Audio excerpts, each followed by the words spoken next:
Hello friends, ये particular video interpretation of statues के regarding है और ये पार्ट 2 है इस पर्टिकुलर सीरीज का। और अगर आप अभी तक आपने पार्ट 1 नहीं देखा, आप डिस्क्रिप्शन बॉक्स में इसका लिंक चेक कर सकते हैं और इस वीडियो के टॉप राइट कॉर्नर पे आपको एक बैनर दिख रहा होगा, आप वहां से वीडियो को क्लिक कर सकते हैं। दोस्तों, जो फर्स्ट वीडियो था उसमें हमने ओवरऑल इंट्रोडक्शन की थी रिगार्डिंग इंटरप्रिटेशन ऑफ स्टैच्यूज। अब इस वीडियो में दो क्या पार्ट्स हैं उसके रिगार्डिंग बात करते हैं। फ्रेंड्स, इंटरप्रिटेशन ऑफ स्टैच्यूज में दो बहुत इंपॉर्टेंट पॉइंट हैं जिसमें से जो क्वेश्चन पुट किए जाते हैं एग्जामिनेशन में, और ये दो इंपॉर्टेंट जो पॉइंट हैं, पहला हेड है that is aids to interpretation, मतलब किन किन चीजों की हेल्प ली जा सकती है इन ऑर्डर टू इंटरप्रेट। और दूसरा जो पार्ट है जो कि इंपॉर्टेंट पार्ट है for the examination, that is rules of interpretation. अब इस वीडियो में सबसे पहला पार्ट जो है that is regarding aids to interpretation. Aids to interpretation में इसको दो पार्ट्स में डिवाइड किया गया है। One is internal aids, the second one is external aids. इसके रिगार्डिंग हम वीडियो में फर्दर बात करेंगे कि इनके फर्दर जो पार्ट्स हैं वो क्या है। और जो रूल्स ऑफ इंटरप्रिटेशन है, primary rule of interpretation, second one is mischief और हिडन रूल। ये बहुत इंपॉर्टेंट पॉइंट है रिगार्डिंग द एग्जामिनेशन। और ये जो रूल्स ऑफ इंटरप्रिटेशन है, इनमें से डायरेक्टली क्वेश्चन पुट किए जाते हैं, मतलब आपको उसका मीनिंग दिया होगा, they can ask you the head. या इस पार्ट में भी जो एड्स टू इंटरप्रिटेशन है, that this particular component is cover under internal aid और एक्सटर्नल एड और बोथ ऑफ देम। तो आपको जो इसको हेड्स हैं कि हम इंटरनल एड्स में क्या क्या चीज कवर करते हैं और एक्सटर्नल में इनकी सबकी हेडिंग्स, और रूल्स के अंदर जो इन हेडिंग्स का सारा मीनिंग है, आपको उसके रिगार्डिंग नॉलेज होने चाहिए to attempt the questions in the examination. अब जो नेक्स्ट है that is regarding reasonable construction. Next है that is harmonious construction. Last वाला जो है that is ejusdem generis, that is of the same species. और फ्रेंड्स, जो रीजनेबल कंस्ट्रक्शन है, इसका जो लैटिन जो मैक्सिम है दैट इज, चलिए फर्दर स्टार्ट करते हैं कि इनमें क्या कंपोनेंट्स कवर्ड हैं, और एंड में कुछ इंपॉर्टेंट मैक्सिम्स भी बताए जाएंगे कि इन मैक्सिम्स का मीनिंग क्या है। डायरेक्टली आपको क्वेश्चन ये भी पुट किए जा सकते हैं कि लाइक ये जो मैक्सिम है, तो ये पूछा जा सकता है कि this means mischief, reasonable construction, harmonious और एडजस्टम जेनरस। तो आपको मैक्सिम्स का मीनिंग पता होना चाहिए फॉर एग्जामिनेशन। सबसे पहला title of the law, that is उस पर्टिकुलर लॉ का पर्पस क्या है। Then is the preamble. Preamble मतलब कि वो एक ओवरव्यू बताता है कि इस पर्टिकुलर लॉ को क्यों बनाया गया, that is the enacting part. और अगर किसी भी तरह के लॉ के अंदर कोई चीज क्लियर कट दी गई है, बट अगर किसी भी तरह की एम्बिग्यूटी है, इन दैट केस जो ये केस लॉ है, सुप्रीम कोर्ट ने इस केस में हेल्ड किया दैट द प्रेम्बल में B consulted in case any ambiguity arises in the construction of an act. मतलब किसी भी तरह की अगर एम्बिग्यूटी है, उस केस में प्रेम्बल को कंसल्ट किया जाता है, and it may be useful to fix the meaning of the words used so as to keep the effect of the statute with its real scope. जब प्रेम्बल के regarding इस case law में Supreme Court ने बताया that it can be used to fix the meaning of particular words. Next जो है, it is the heading and title of the chapter. और friends, इसमें भी डिफरेंट तरह के ओपिनियंस थे that whether heading and title of a chapter it plays an important role for the interpretation of something।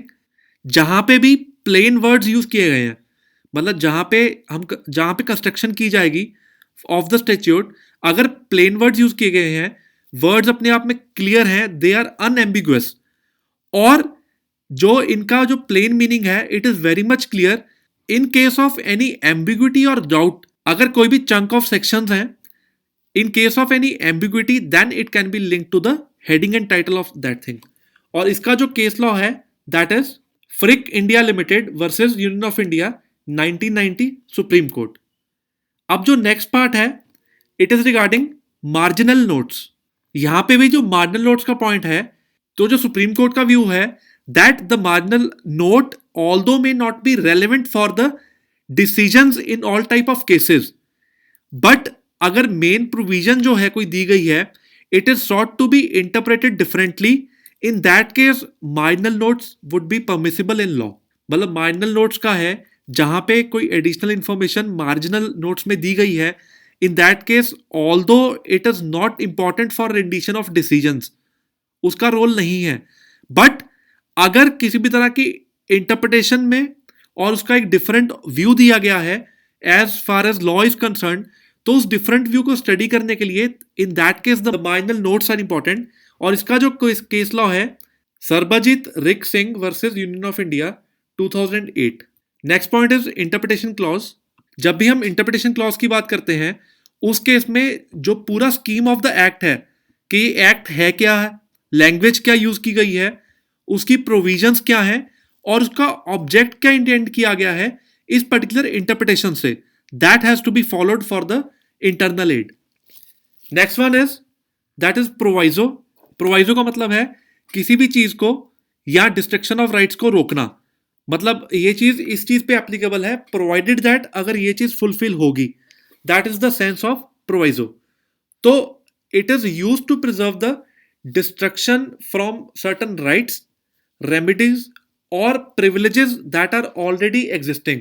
Next one is illustration or explanation.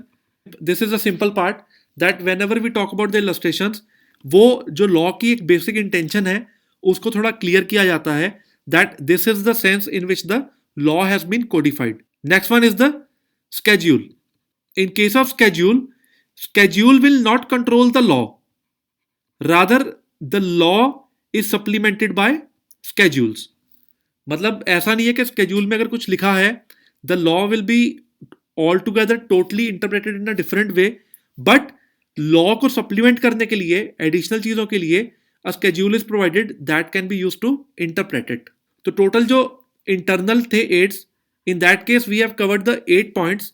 Number 1 is title, number 2 is preamble, number 3 is regarding heading and title, number 4 is regarding marginal notes, number 5 is interpretation clause, proviso, illustration and schedules. Friends, अब जो part है that is external ads, और इस part में हम cover करेंगे regarding the important parameters that could be used for external aids. First of all जो part है that is parliamentary history. Friends, इसका मतलब है कि जब भी किसी भी पर्टिकुलर लॉ को बनाया जाता है तो उसके रिगार्डिंग ऐसा सिनेरियो, ऐसा सिचुएशन क्या था कंट्री के अंदर कि उस चीज को बनाया गया। So in order to interpret a law, the parliamentary history can be taken into consideration. Next point is reference to reports of committees. Reference to reports of committees, इसका मतलब है कि कोई भी जो कमिटीज हैं दैट इज पार्लियामेंट्री कमिटीज, उन्होंने ऐसा लॉ के अंदर या स्टैट्यूट के अंदर क्या नोट किया that they thought of that this particular thing is missing in the law, जिसके कारण नया स्टैट्यूट फॉर्मुलेट या कोडिफाई किया गया। तो जो पार्लियामेंट्री रिपोर्ट्स है they could be considered as a base to understand that particular context which was missing, जिसकी वजह से वो लॉ को फॉर्मुलेट किया गया। नेक्स्ट जो है that is reference to other statutes. Friends, यहां पे इस पर्टिकुलर पॉइंट के साथ एक मैगजिम भी रिलेटेड है, पेरीमेटेरिया। पेरीमेटेरिया का मतलब है रेफरेंस टू अदर स्टैट्यूज। मतलब जब किसी लॉ की इंटरप्रिटेशन की जाती है, it could be taken into consideration that the statutes which are dealing with the same subject matter, they could be referred in order to understand the same. Next जो fourth point है it is dictionary. अगर किसी भी law के under the interpretation has to be made which is not clear, it is permissible to refer to dictionaries to find out the general sense in which the word is understood. मतलब किसी भी तरह का simple meaning निकालने के लिए dictionaries को refer किया जा सकता है। बट फ्रेंड्स, यहां पे एक चीज ध्यान रखनी है, अगर किसी जुडिशियल प्रोनाउंसमेंट में किसी केस में उस पर्टिकुलर मीनिंग को बता दिया गया तो नेक्स्ट टर्म के लिए उस पर्टिकुलर लॉ में डिक्शनरीज परमिट नहीं की जाएंगी, rather it has been defined by the court कि इस वर्ड का मीनिंग ये है। Then fifth one is use of foreign decisions. तो इंडियन कोर्ट्स में ये चीज अलाउ की गई that the foreign decisions which are on the same facts that could be rendered on statutes, जैसे कि हमने बात की pari materia, right, related to the same subject matter, उसको रेफर किया जा सकता है as practice in Indian courts, और इन चीजों की असिस्टेंस ली जा सकती है for such decisions as subject to qualification. मतलब अगर वो सेम लाइंस पे है, सेम फैक्ट्स हैं, in that case in order to interpret in a better way it could be कि फॉरेन डिसीजंस का भी हेल्प ली जा सकती है। तो फ्रेंड्स यहाँ पे हमने 5 पॉइंट्स कवर किए। One is parliamentary history, reference to reports, then regarding statutes, dictionary and foreign decisions. तो ये हैं एक्सटर्नल एड्स।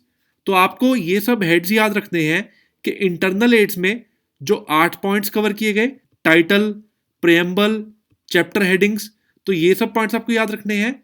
एंड एक्सटर्नल के अंडर ये चीजें कवर की गई लाइक पार्लियामेंट्री हिस्ट्री, रेफरेंसेस। आपको ये ध्यान में रखना है कि इंटरनल में कौन से कवर्ड हैं और एक्सटर्नल में कौन से कवर्ड हैं।